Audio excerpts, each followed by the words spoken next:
उत्तर प्रदेश में प्राथमिक स्तर की शिक्षक भर्ती में सम्मिलित होने के लिए पात्रता के नियम स्पष्ट नहीं होने की वजह से ऐसे लगातार मामले कोर्ट में फंसे रहते हैं और रेगुलेटरी बॉडी जो कि एनसीटीई है, उनके द्वारा भी क्लियर गाइडलाइंस जारी ना करने की वजह से इन सभी मामलों में और ज़्यादा तूल मिलता है।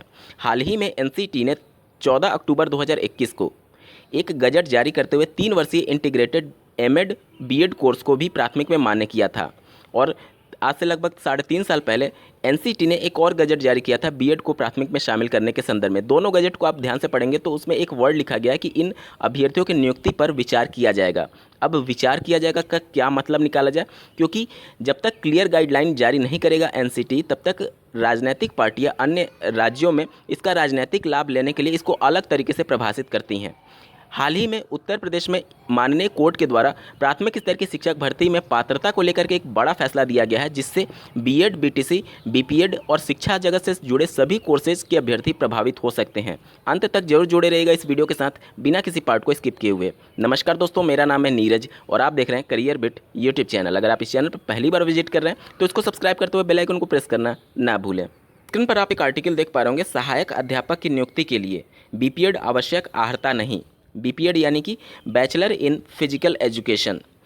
तो जो बीपीएड कोर्स है उसको प्राथमिक शिक्षक भर्ती में शामिल होने के लिए पात्र कोर्ट ने नहीं माना है। मामला था 2014 का, जब एक बीपीएड कोर्स किए हुए अभ्यर्थी को प्राथमिक स्तर की शिक्षक भर्ती में शामिल करके उनको नियुक्ति पत्र दे दिया गया। बाद में जो विद्यालय निरीक्षक थे उनके द्वारा जांच के दौरान उनको पद से हटा दिया गया और उनकी जो चयन था उसको निरस्त कर दिया गया था, जिसके बाद से ये मामला कोर्ट गया और माननीय कोर्ट ने भी इसको सही ठहराया कि जो बीएड वाले कोर्स होते हैं वह प्राथमिक स्तर की शिक्षक भर्ती में सम्मिलित होने के लिए पात्र नहीं माने गए हैं।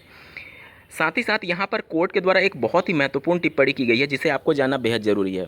आप स्क्रीन पर देख पा रहे होंगे, हाईकोर्ट ने कहा है कि इस पद के लिए यानी प्राथमिक शिक्षक भर्ती के लिए बीटीसी ट्रेंड व्यक्ति को प्राथमिकता देने का प्रावधान है। स्क्रीन पर आप देखिए, न्यायालय ने कहा कि इस पद के लिए बीटीसी ट्रेंड व्यक्ति को प्राथमिकता का प्रावधान है। ऐसा व्यक्ति ना उपलब्ध होने पर बीएड डिग्री धारक को नियुक्ति किया जा सकता है, लेकिन बीपीएड को संबंधित अधिनियम में बीटीसी के समतुल्य नहीं बताया गया है। अब यहाँ पर स्पष्ट शब्दों में लिखा गया है कि प्राथमिक शिक्षक भर्ती में बीटीसी अभ्यर्थियों को प्राथमिकता का प्रावधान है और बीटीसी अभ्यर्थी ना उपलब्ध होने के कंडीशन में बीएड अभ्यर्थियों को नियुक्त किया जा सकता है एनसीटी की गाइडलाइन के अनुसार।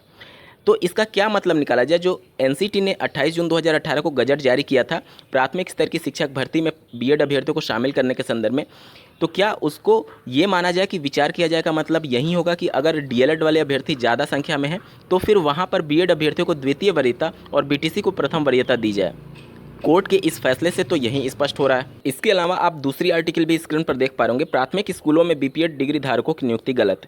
इसमें भी उनके द्वारा यही सूचना दी गई है कि प्राथमिक में डीएलएड अभ्यर्थियों को प्रथम वरीयता मिलनी चाहिए और उसके बाद से अगर सीटें खाली रह जाती हैं तब बीएड डिग्री धारकों को नियुक्त किया जा सकता है।